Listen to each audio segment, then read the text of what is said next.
Pemirsa, akankah Pilgub Jakarta berlangsung 2 putaran? Dan mengapa angka partisipasi pemilih pada Pilgub DKI Jakarta tahun ini hanya mencapai 4.360.000? Kami akan membahasnya bersama Direktur Eksekutif Carta Politika, Mas Yunarto Wijaya, dan juga anggota KPU DKI Jakarta, Mbak Astri Megatari, yang nanti akan bergabung bersama kami via Zoom. Pertama saja langsung saya ke Mas Toto. Mas, kalau kita melihat partisipasi pemilih di ibu kota di angka 53, sedangkan yang golput ini lebih dari 40%. Kenapa, Mas?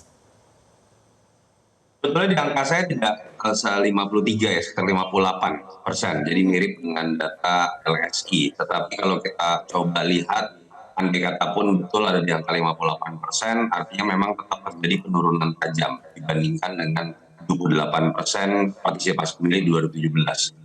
Apakah ini hanya terjadi di Jakarta? Tidak. Jadi hampir di seluruh Indonesia, paling tidak dari 18 quick count yang kita lakukan di 18 daerah, memang di semua daerah terjadi penurunan tingkat partisipasi publik. Yang pertama, kalau menurut saya memang ini disebabkan mungkin oleh adanya kejenuhan.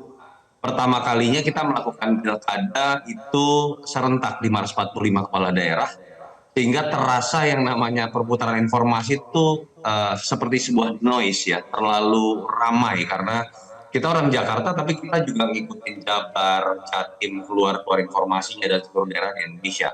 Yang kedua, jadi terasa lebih menjenuhkan dan membingungkan.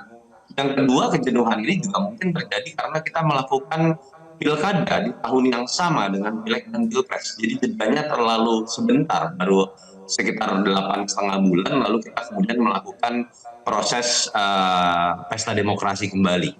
Dan menurut saya ini perlu dievaluasi karena kejenuhan sangat terjadi. Rasanya belum lama tanda kutip bertarung, belum lama tanda kutip ada proses kampanye dan langsung berlangsung kembali. Jadi saya melihat kan Wamendagri Bima Arya juga sudah mengatakan akan dievaluasi. Sepertinya nanti akan dipisah kembali.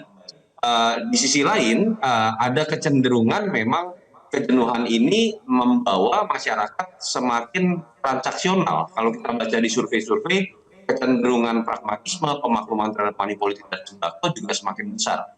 Itu yang menyebabkan menurut saya beberapa variabel tadi tidak mengherankan akhirnya ada apatisme, ada kejenuhan, ada kemalasan yang akhirnya berujung pada tingkat partisipasi publik yang turun. Bukan hanya di Jakarta, tapi seluruh daerah di Indonesia.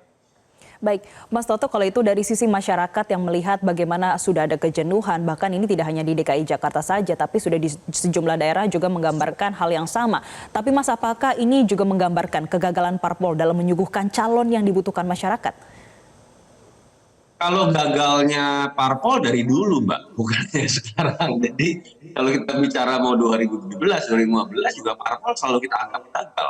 Selama parpol tidak membuka mekanisme terbuka dan transparan yang melibatkan masyarakat dan kun fayakun DPP bisa memilih siapapun yang memang menjadi selera dari ketua umumnya, selera dari para pengurus DPP-nya, menurut saya kita akan selalu anggap gagal. Dan ini PR besar memang, bagaimana biasanya ketika kita melihat di negara-negara maju, yang namanya proses yang transparan dari awal, mekanisme bottom up dalam menentukan calon, tidak hanya basa-basi, tidak mengenal mahar kembali, itu menurut saya akan menjadi salah satu hal yang bisa membuat partisipasi publik pada saat pemilihannya itu menjadi lebih tinggi. Kenapa? Karena mereka dari awal sudah dilibatkan secara emosional, sudah dilibatkan juga dalam prosesnya secara otomatis ketika hari H pencoblosan, mereka juga akan punya euforia yang lebih.